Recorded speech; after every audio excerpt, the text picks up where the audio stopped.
Teaser. ಇವತ್ತೇನು ಸರ್ಕಾರಿ ನ್ಯಾಯಬೆಲೆ ಅಂಗಡಿ ಅನ್ನುವ ಒಂದು ಫಿಲಂನ ನಮ್ಮ ಈ ಕಾರ್ಯಕ್ರಮದ ಕೇಂದ್ರ ಬಿಂದು ಅಂತ ಹೇಳಬೇಕು. ಹರೀಶ್ ಅಣ್ಣವರು ಚರ್ಚೆ ಮಾಡಿದ್ರು. ಪದ್ಮಾವತಿ ಮೇಡಮ್ನವರು ನಿರ್ಮಾಪಕರು. ಅವರು ಒಂದು 3-4 ಜನ ನಿರ್ಮಾಪಕರೆಲ್ಲ ಸೇರ್ಕೊಂಡು ನನ್ನ ಜೊತೆ ಡಿಸ್ಕಸ್ ಮಾಡಿದಾಗ ನಾವೆಲ್ಲ ರಾಜಕಾರಣದಲ್ಲಿದ್ದೀವಿ, ಇವೆಲ್ಲ ಇದು ಮಾಡಲ್ಲ, ಇಡ್ಸಲ್ಲ, ಸಮಯಾವಕಾಶನೂ ಇರಲ್ಲ ಅಂತ ತಿಳ್ಕೊಂಡಿದ್ದೆ ನಾನು. ಆಮೇಲೆ ಅವ್ರು ಸಹವಾಸ ಮಾಡ್ತಾ ನಮ್ಮ ನಾಯಕರಾದಂಥ ಹೀರೋ ಪಾತ್ರ ಮೇಡಮ್ನವರು ಇವರೆಲ್ಲ ಸೇರ್ಕೊಂಡ್ರು. ರಾಮಮೂರ್ತಿ ಸಾಹೇಬರು ಸುಮಾರು ಸಿನಿಮಾಗಳ ಮಾಡಿ ಇತ್ತೀಚಿನ ದಿನಗಳಲ್ಲಿ ಮಾಡ್ತಾ ಇರಲಿಲ್ಲ. ಬಟ್ ಈ ಕತೆ ಕೇಳಾದ್ಮೇಲೆ ಅವರು ತುಂಬಾ ಇಂಟ್ರೆಸ್ಟ್ ಪಟ್ರು. ಸ್ಟಾರ್ಟಿಂಗ್ ನಿಂದ ಚೆನ್ನಾಗಿ ಬರ್ತಾ ಇದೆ. ಬಟ್ ಒಂದೇನಪ್ಪ ಅಂತ ಅಂದ್ರೆ, ಹಿಂದೆ ಏನು 20 ವರ್ಷದಿಂದ ಇತ್ತಲ್ಲ ನ್ಯಾಯಬೆಲೆ ಅಂಗಡಿ ಮಾಲೀಕರು ಅಂದ್ರೆ ಎಲ್ಲಾ ರಾಜಕಾರಣಿಗಳು ಏನೋ ಒಂಥರ ಕೇವಲವಾಗಿ ಕಾಣ್ತಾ ಇದ್ರು. ಭ್ರಷ್ಟಾಚಾರ ಮಾಡ್ತಾರೆ ಹಾಗೆ ಹೀಗೆ ಅಂತ ಅಂದ್ಬಿಟ್ಟು. ನಾನು ಸುಮಾರು 21 ವರ್ಷ ಆಗಿದೆ ಅಧ್ಯಕ್ಷನಾಗಿ. ಇವತ್ತು ಯಾವ ಮಟ್ಟಕ್ಕೆ ಹೋಗಿದೆ ಅಂತ ಅಂದ್ರೆ, ಸುಮಾರು 80-85% ಇಡೀ ದೇಶದಲ್ಲಿ ಯಾರು ವಿತರಣೆ ಮಾಡ್ತಲ್ಲ ಅಂತ ವಿತರಣಾ ಕಾರ್ಯಕ್ರಮ ನಾವು ಮಾಡ್ತೇವೆ. 10-5% ಇದ್ದೇ ಇದೆ, ಇಲ್ಲ ಅಂತ ನಾವು ಒಪ್ಕೊಳಕ್ಕಾಗಲ್ಲ. ಸತ್ಯ ಹರಿಶ್ಚಂದ್ರ ಹೋದ್ರೆ ಕಷ್ಟ ಆಗ್ತದೆ. ಹಂಗಾಗಿ ಕೆಲವರು ಸಣ್ಣ ಪುಟ್ಟ ಇದು ಮಾಡ್ತಾರೆ. ಅದನ್ನೇ ತೋರಿಸ್ಲಿಕ್ಕೆ ಒಂದು ಕುಟುಂಬ, ಅವರ ಆ ಕುಟುಂಬದಲ್ಲಿ ಏನೋ ವ್ಯತ್ಯಾಸ ಆದ್ರೆ ಮಗನಿಗೋ ಮಗಳಿಗೋ ಹೆಂಡತಿಗೋ ಯಾರಿಗಾರುವೆ ಒಂದು ಅಂಗಡಿ ಮಂಜೂರು ಮಾಡಬೇಕು ಅಂದ್ರೆ ಎಷ್ಟು ಹೋರಾಟಗಳು ನಡೀತವೆ, ಎಷ್ಟು ಅಧಿಕಾರಿಗಳು ಕಿರುಕುಳ ಕೊಡ್ತಾರೆ.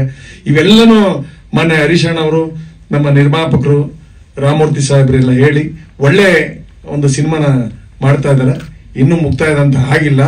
ಈಗ ಅದು ತುಂಬಾ ಚೆನ್ನಾಗಿ ಬರ್ತದೆ. ಹಳ್ಳಿ ಪ್ರತಿಯೊಬ್ಬ ಕಾರಣದಾರರು ನೋಡಬೇಕು ಆ ಬವಣೆ ಏನು, ಬೇರೆ ಬೇರೆ ರಾಜ್ಯದಲ್ಲಿ ಯಾವ್ಯಾವ ರೀತಿ ನಡೀತಾ ಇದೆ, ನಮ್ಮ ರಾಜ್ಯದಲ್ಲಿ ಯಾವ ರೀತಿ ಅಂತ.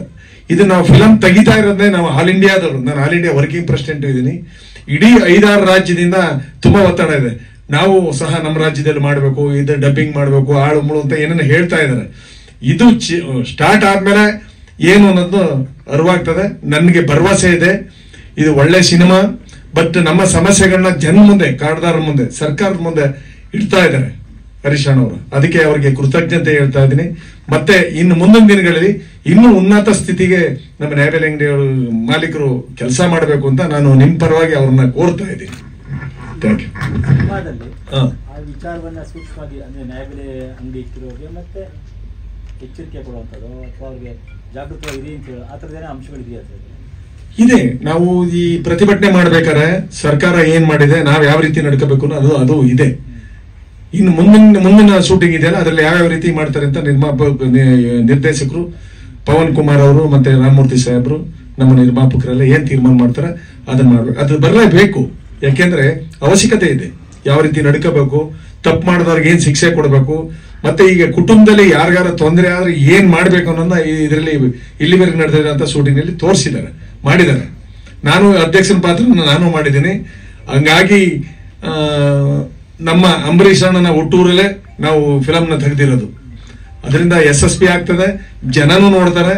ಜನಕ್ಕೆ ಸರ್ಕಾರ ಸಮಸ್ಯೆಗಳೇನು ಮತ್ತೆ ಮಾಲೀಕರ ಸಮಸ್ಯೆಗಳು ಅನ್ನೋದು ಅರ್ಥ ಆಗ್ತದೆ. ನಿಮ್ಮ ಅನುಭವ ಹೇಳಿ ಸರ್, ಸಿನಿಮಾದಲ್ಲಿ ಆಕ್ಟ್ ಮಾಡಿದ್ರಿ, ನಿಮ್ಮ ಅನುಭವ ಹೇಳಿ ಸರ್. ಯಾಕಂದ್ರೆ ಹೆಂಗ್ ಫೀಲ್ ಆಯ್ತು? ಯಾಕಂದ್ರೆ ಅಧ್ಯಕ್ಷ ಆಗಿ ವರ್ಕ್ ಮಾಡೋದು ಬೇರೆ, ಸಿನಿಮಾದಲ್ಲಿ ಆಕ್ಟ್ ಮಾಡೋದು ಬೇರೆ. ಸೊ ಅಲ್ಲಿ ಹೇಗೆ ಇದೆ ಸರ್, ಸತ್ಯ ಇದೆ. ಈಗ ನಾವು ಫಿಲಂ ತೆಗಿತಾ ಇರೋದಕ್ಕೂ ಅದಕ್ಕೂ ವ್ಯತ್ಯಾಸ ಏನ್ ಕಾಣ್ತಾ ಇಲ್ಲ.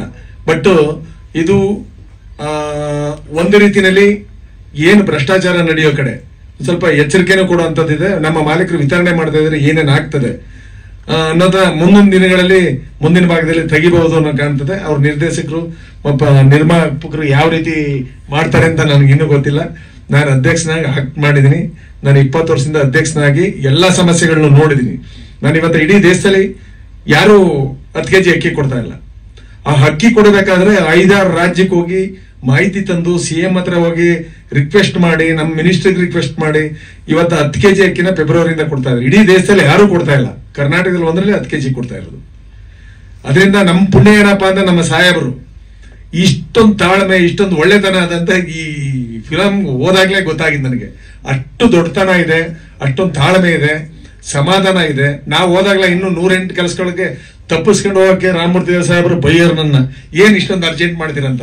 ಇಷ್ಟೊಂದು ತಾಳ್ಮೆಯಿಂದ ಒಬ್ಬ ಮಾಜಿ ಮಂತ್ರಿ, ಈ ರಾಜ್ಯದ ಮಾಜಿ ಮುಖ್ಯಮಂತ್ರಿ ಅವ್ರ ಕೂತಿದ್ದಾರೆ ಅಂತಂದ್ರೆ ನನಗೆ ಭಾರಿ ಖುಷಿ ಆಯ್ತು. ಆಮೇಲೆ ಜನಗಳು ರಾಗಿಣಿ ಮೇಡಮ್ನವ್ರು ಮಾಡ್ತಾರ, ರಾಗಿಣಿ ನಾವು ಸ್ವಲ್ಪ ಹೆಚ್ಚು ಕಡಿಮೆ 4,83,00,000 ಯೂನಿಟ್ಗೆ ಕೊಡ್ತಾ ಇರೋದು ನಾವು.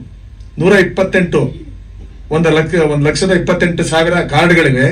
4,43,00,000 ಜನಸಂಖ್ಯೆ ಕೊಡ್ತಾ ಇರೋದು ಬರೀ ಅಂತ್ಯೋದಯ ಮತ್ತೆ BPL. ಇನ್ನೊಂದು 28 ಲಕ್ಷ APL, ಅವಕ್ಕೇನು ಅಲಾಟ್ಮೆಂಟ್ ಇಲ್ಲ. ಅವರೆಲ್ಲ ನಿರೀಕ್ಷೆಯಲ್ಲಿದ್ದಾರೆ ಯಾವ ರೀತಿ ಬರ್ತದೆ ಫಿಲಂ ನೋಡ್ಬೇಕು ಅಂತ. ಅದರಿಂದ ನಾನು ಅಲ್ಲಿ ಫಿಲಂನಲ್ಲಿ ತೆಗೆದಿರೋದೆಲ್ಲ ನಿಜ ಸತ್ಯ, ನಾನು ಅನುಭವಿಸಿದೆ. ಎಷ್ಟು ಜನಕ್ಕೆ ನಾನು ಈ ಮಾಲೀಕರು ಪ್ರಾಧಿಕಾರ ಹೊಂದಿದ್ರು, ಅವ್ರು ಹೆಂಗ್ಸಾಗ್ಲಿ ಗಂಡಸಾಗ್ಲಿ ಯಾರ್ಯಾರು ಹೊಂದಿರೋರು ತೀರ್ಕೊಂಡಾಗ ಏನೇನು ಬವಣೆಗಳು ಇರ್ತವೆ, ಸರ್ಕಾರ ಎಷ್ಟು ತೊಂದರೆ ಕೊಡ್ತದೆ ಅಧಿಕಾರಿಗಳು ಅವ್ರ ಕುಟುಂಬಕ್ಕೆ ನೆರವು ಮಾಡಬೇಕು, ಇವೆಲ್ಲ ನಾನು ಮಾಡಿರೋ ಕೆಲಸನ ತಿಳ್ಕೊಂಡಾಗಾಯ್ತು. ಮತ್ತೊಮ್ಮೆ ತಿಳಿಸ್ಪಡಿಸಿದ್ದಾರೆ ಈಗ ನನಗೆ. ಥ್ಯಾಂಕ್ ಯು ಕೃಷ್ಣಪ್ಪ ಸರ್, ಧನ್ಯವಾದಗಳು.